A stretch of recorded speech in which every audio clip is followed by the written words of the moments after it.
8. अर्श, ये जो कर्ण पिशाचनी थी वो आप 3 तरीके से उसकी साधना कर सकते हैं।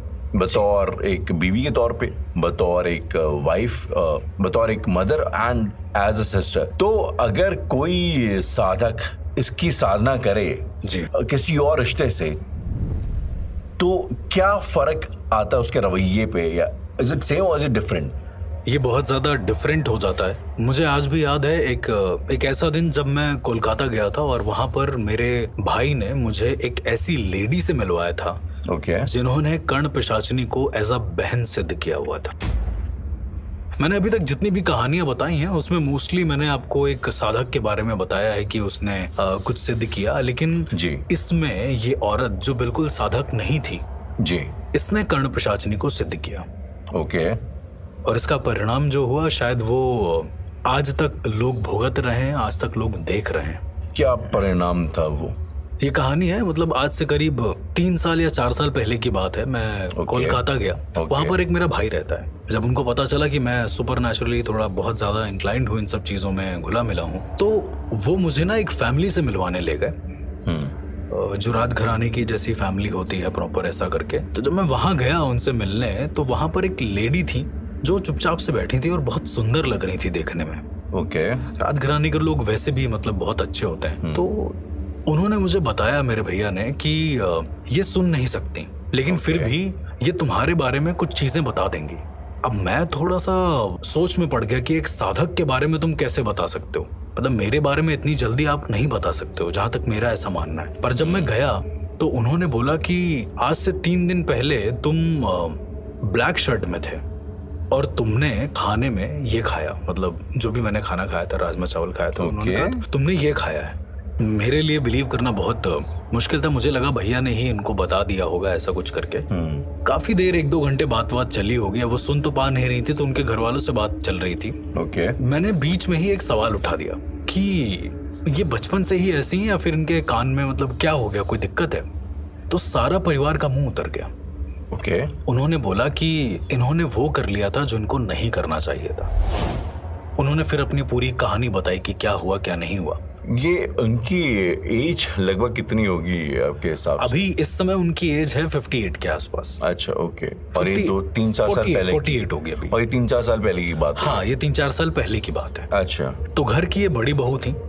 और अच्छा, पहली बात, ये जो कहानी का सोर्स है ये खुद उसी इंसान ने बताया जिसके साथ ये हुआ है। मैंने उनको लिखकर पूछा कि आपके साथ क्या हुआ, अगर आप शेयर कर पाए। मैं वही लेडी 58 साल, वही लेडी, तो 48 इयर्स वाली। तो उन्होंने बताया कि वो अपने घर की बड़ी बहू थी। सारा का सारा उन पर ही जिम्मेदारी थी। और 20 साल पहले की बात वो बता रही होंगी जब वो आई होंगी इस घर में। सारे लोग इनको बहुत मानते थे। फिर क्या हुआ, धीरे धीरे बहुत अच्छी बॉन्डिंग हो गई। घर के तिजोरियों की चाबी भी इनके पास रहने लगी। करीब जब ये 35 साल की थी तब इनके जो देवर थे उन्होंने शादी करी और एक छोटी बहू आ गई इस घर की। अब इसके बाद क्या हुआ कि छोटी बहू के आने के बाद सारा का सारा जो कार्यभार था वो छोटी बहू को दे दिया गया। मतलब वो जेलसी वाला फैक्टर आ गया है। ये जो बड़ी बहू थी जिनसे मैं बात कर रहा था, उन्होंने वही बताया कि मेरे अंदर एक जेलसी वाला फैक्टर आ गया था बहुत ज्यादा। इनके घर में जो कुल गुरु थे इनके, जो पंडित थे, जो आते थे इनके यहाँ पूजा कराने के लिए, ये उनसे बहुत ज्यादा घुली मिली थी। तो उन्होंने कहा कि मुझे इसके बारे में जानना है। थोड़ा और रिसर्च करने पर इनको पता चला कि ये जो लड़की आई है, जो छोटी बहू आई है यहाँ पे, वो एक्चुअली में बहुत बेकार लड़की थी पहले के समय पे। अच्छा। हाँ, मतलब उनको पता चला कि उनका किसी और से रिश्ता है और अबॉर्शंस वगैरह हो चुके हैं और ये सारी बातें छुपाई गई हैं इनसे। अब इन्हें सच्चाई लानी थी सबके सामने। लेकिन वो ऐसे बोल नहीं सकती थी क्योंकि कोई मानता नहीं, क्योंकि छोटी बहू को ज्यादा मानने लगे थे लोग, ऐसा था। तो इन्होंने उन पंडित से बोला कि मुझे कुछ ऐसा चाहिए जिससे मैं इसका पास्ट बता सकूं। इनकी इच्छा सिर्फ ये थी। तो ये पंडित ने क्या काम किया कि कोलकाता में ही आगे जाकर तारापीठ है। और तारापीठ 4 महासिद्ध शमशानों में आता है, बहुत बड़े शमशानों में आता है, जहाँ पर बहुत सिद्ध अघोरी रहते हैं। तो क्या हुआ कि ये अपने पंडित के साथ चली गई उन अघोरी के पास और उनसे पूछती हैं कि कुछ ऐसा हमें दे सकते हैं आप जिससे मैं किसी भी इंसान का भविष्य, वर्तमान या भूत बता सकूं। उस अघोरी ने करीबन 21 दिन इनको रखा अपने पास और 21 दिनों में इनसे अलग अलग तरह की परीक्षाएं ली। जैसे कभी कभी वो अघोरी इनसे कह देते थे कि तुम्हें खून पीना पड़ेगा, पर असल में वो पानी होता था, उसे दिखता वो खून था। ओके। और हाँ, उनको बहुत हेलुसिनेट करा गया ऐसा ऐसा करके, पर उनके अंदर बहुत ज्यादा कह सकते हैं कि जेलसी आ गई थी अपनी छोटी बहू को लेके। तो 21 दिन के बाद इनको जब कर्ण पिशाचिनी सिद्ध हो गई तो वो अघोरी ने बोला कि तुम्हें घर जाकर 21 दिन का कड़ा जाप और करना पड़ेगा, तब वो कर्ण पिशाचिनी आपके सामने आएंगी और आपका प्रेजेंट, पास्ट, फ्यूचर तुम किसी भी इंसान का पूछोगे तो तुम्हारे कान में आकर बता देंगी। पर इनके बारे में किसी को बताना मत, अगर तुमने बताया तो ये तुम्हारे पास से हमेशा के लिए चली जाएंगी और तुम्हारे घर में सबको मार देंगी। इस शर्त पे वो आई और जैसे मैंने आपको बताया था कि स्कल का बहुत इंपॉर्टेंट रोल होता है, तो वो एक स्कल लेकर आई अपने घर में और नीचे की कोठरी में वहां बैठकर 21 दिन का जाप करने लगी। सब लोग पूछने भी लगे कि क्या है, लेकिन उन्होंने कुछ नहीं बताया। ओके। उन्होंने एक यंत्र बनाया जमीन पर आटे से, जो घर का ही आटा होता है उससे एक यंत्र बनाया और उस यंत्र के ऊपर खून की कुछ बूंदें डाली अपने खुद के खून की। ओके। जैसे स्थापना कर रही हो किसी चीज की। ये होने के बाद उन्होंने उस स्कल को उसके ऊपर स्थापित करा, एक दिया रखा, तेल का दिया था वो, और दिए को जला दिया। ओके। दिए के बाद हर दिन जब भी वो साधना अपनी कंप्लीट करती, जब भी वो अपने उच्चारण कंप्लीट करती, वो अपना एक बाल अपने हाथ से तोड़कर उस स्कल पर डाल देती। ओके। मतलब जितना बाल उसके हाथ में आ रहा है वो तोड़ करके। हाँ, और मतलब मोस्टली वो गंजी ही हो गई थी, ऐसा करके आप मान के चलो, क्योंकि साधना करते करते उच्चारण इतना ज्यादा बढ़ गया था कि आखिरी के टाइम पे वो पागल सी हो गई थी। बिकॉज लोग बताते हैं जब वो कमरे से बाहर निकली है, इवन इन्होंने भी यही बताया, जब वो कमरे से बाहर निकली तो इनके हेड में बहुत पेन हो रहा था। तो जब किसी ने देखा तो इनके आधे से ज्यादा बाल सर से गायब थे। फिर इनका ट्रीटमेंट वगैरह चला, जो भी होगा। तो जब इनको 21 दिनों तक इन्होंने यही किया है और उस जो स्कल था उस पर बाल रखते गए हैं, तो ये बताती हैं कि बाल रखने के बाद 21वें दिन, 21 दिन तक कुछ नहीं हुआ, उन्हें कोई भी अनुभव नहीं हुआ, कुछ भी नहीं हुआ। 21वें दिन वो स्कल अपने आप धीरे धीरे उठने लगा है ऊपर और उठने के बाद वो एक लड़की के फॉर्म में हो गया है। एक लड़की के फॉर्म में हो गया? बिल्कुल, वो कर्ण पिशाचिनी आ गई थी वहां पे, ऐसा कहा गया है। और उन्होंने अपनी बहन के रूप में इन्हें सिद्ध कर लिया। अब सिद्ध करने के बाद छोटी बहू जो थी उनके बारे में सब कुछ बता तो दिया, लेकिन उससे इनके घर वालों को कोई फर्क पड़ा नहीं राहुल। इन्होंने कहा कि शायद वो उनका पास्ट है तो ये अपनी बहू को अपनाएंगे। बहू का खुद का नेचर ये कैसे था? वाज शी इविल या जो छोटी बहू थी उसका नेचर बहुत अच्छा था, वो भगवान के प्रति बहुत ज्यादा आकर्षित रहती थी। अच्छा, मतलब उसका पास्ट हो सकता है गलत था, लेकिन हाँ अभी वो ठीक थी फिलहाल, बहुत अच्छी थी। तो उसने उसकी पोल खोली, लेकिन उससे कोई फायदा नहीं हुआ। फिर कर्ण पिशाचिनी उसके कान में आकर कहने लगी कि जो छोटी बहू है उसके कमरे में जाकर आग लगा दो। तो धीरे धीरे क्या हुआ कि ये कर्ण पिशाचिनी के बस में होने लगी। जैसे मैंने आपको बताया है कि अगर वो साधक नहीं है, जैसे ये लेडी एक साधक नहीं थी, एक नॉर्मल इंसान थी, इसको बस एक छोटा सा पर्पस पूरा करना था, बट उसने उसके लिए बहुत बड़ी चीज को सिद्ध कर लिया था, विच इज वेरी रॉन्ग। एक दिन क्या हुआ कि कर्ण पिशाचिनी ने इनको कान में बोला कि जाओ और जो छोटी बहू है उसके कमरे के बाहर आग लगा दो।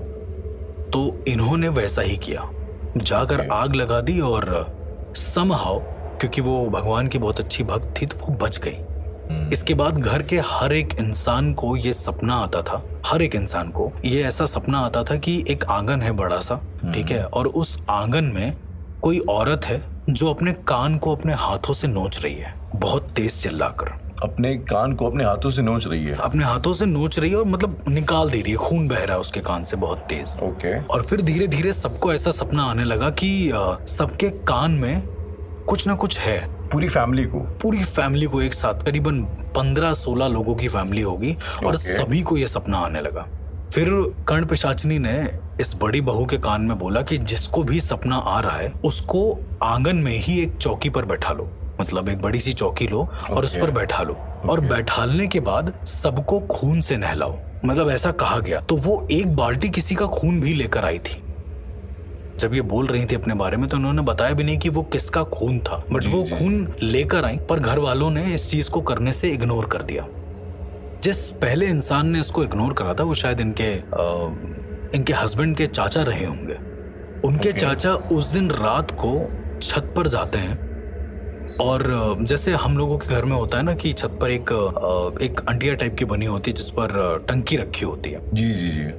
उस दिन इनके घर में रात को बहुत तेज से ऐसी आवाज आने लगी कि कोई कूद रहा है, मतलब कोई ऊंचाई से कूद रहा है बार बार। ठीक है, बार बार कूद रहा है, करीबन 15-16 बार। जब इनके पूरे घर वाले छत पर जाकर देख रहे हैं तो देखा क्या है कि इनके जो चाचा हैं वो बिल्कुल, मतलब उनके चेहरे पर कोई एक्सप्रेशन नहीं है।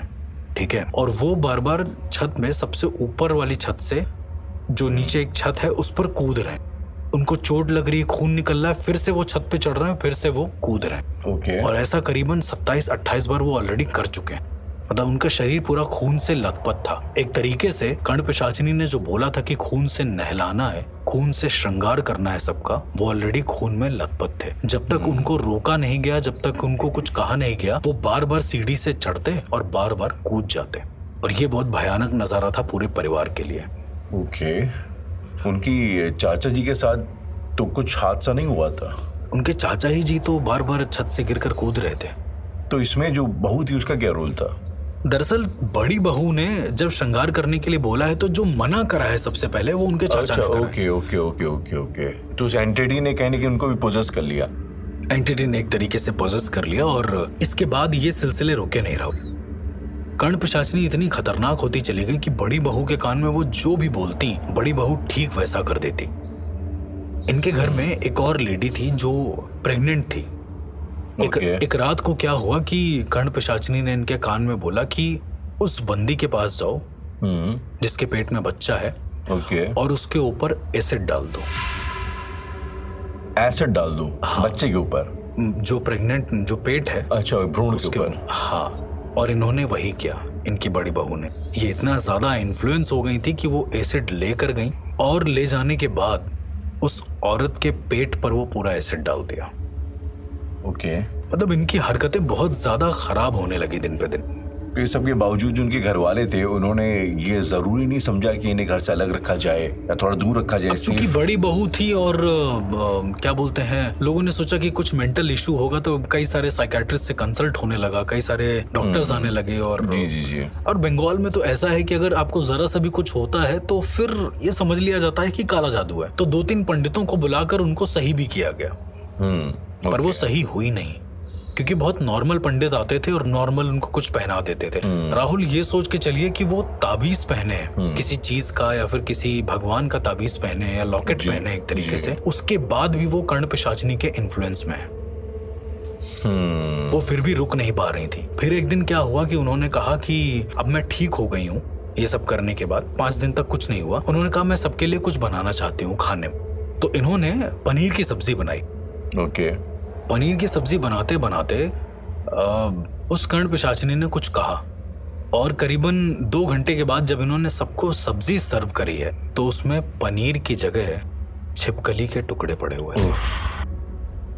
ऐसा था, उन्होंने वो पूरी सब्जी उसकी बनाई है। मतलब कोई इंसान चख लेता तो वैसे ही वो मर जाता। लेकिन इन सब की वजह क्या थी? वो कर्ण पिशाचिनी उस परिवार के खिलाफ हो गई थी या उनके खिलाफ हो गई थी? Why was she देखिए, किसी भी शक्ति को अगर आप अपने पास बुलाते हैं तो आपका ये फर्ज बनता है कि आप उसका सम्मान करें, आप उसको जैसे रखना चाहिए वैसे रखें, उसको काम दें या फिर उससे बात करें। पर इन्होंने जब उसको सिद्ध किया तो उनका सिर्फ एक मकसद था कि भाई वो अपनी छोटी बहू की हकीकत सामने लाना चाहती थी। और हकीकत सामने आ गई तो उन्होंने कर्ण पिशाचिनी को ये कह दिया कि मुझे अब आप नहीं चाहिए। मतलब उन्हें इग्नोर कर दिया पूरी तरीके से। अच्छा, ओके। उसके बाद से ही हादसे होने शुरू हो गए। फिर ये कभी रुके नहीं राहुल। और एक जो सबसे खतरनाक किस्सा हुआ था जो मैं आपसे बताना चाहूंगा, जो उन्होंने खुद बताया रोते हुए मुझसे। ओके। इनका परिवार रहने आया कुछ दिन के लिए, बड़ी बहू का परिवार। इनके पापा थे जो इनके सबसे करीब थे। उस रात को जो हादसा हुआ वो बहुत ज्यादा दिल दहला देने वाला था। बड़ी बहू पापा को खाना वाना खिलाकर अपने कमरे में आती है। और कर्ण पिशाचिनी उनके कान में कुछ कहती है। कहने के बाद ये सीधा अपने पापा के पास जाती है और सोती हुई हालत में उनके कान में पेचकस को डाल देती है। Oh my God. जिससे इनके पापा की मौत हो जाती है। और ऐसा नहीं कि पेचकस डाल के वो अलग हट गई, वो पेचकस उनके कान में ही था। जब तक पूरा अंदर उन्होंने धंसा नहीं दिया तब तक वो हटी नहीं है। और धसाते धसाते वो बहुत नॉर्मल बात कर रही है कि पापा हम लोग कल घर चलेंगे ऐसा करके, और ये पूरा परिवार विटनेस कर रहा था, देख रहा था। मतलब अपने फादर या फादर इन लॉ? नो, अपने ही सगे फादर, जब रहने के लिए आए थे उनके फादर कुछ दिन के लिए, ओके, उनको ऐसा कर दिया। और उस दिन सबको पता चला कि कर्ण पिशाचिनी शायद पूरे परिवार को खत्म कर देगी।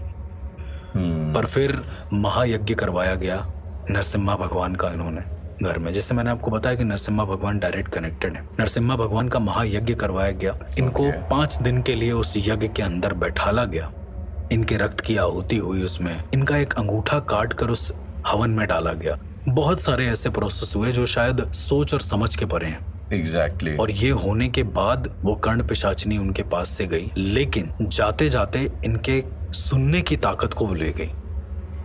अब ये सुन नहीं सकती जैसा मैंने आपको बताया, पर जाते जाते एक वरदान भी मिला इनको कि जो भी इनके सामने आता है ये थोड़ा बहुत उसके बारे में बता देती हैं।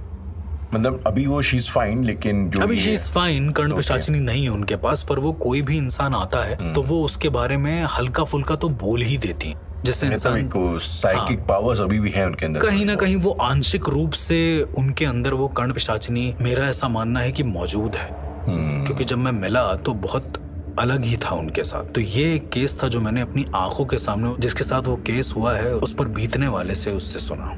तो राहुल, इस तरह की ये साधना होती है कर्ण पिशाचिनी, जो किसी इंसान को मौत भी दे सकती है, वो भी बिना समय के। आज हम लोग इतनी सारी साधनाओं के बारे में, एंटिटीज के बारे में बात करते हैं और हर बार ऐसा कुछ होता है कि वो आपको मार भी सकती है।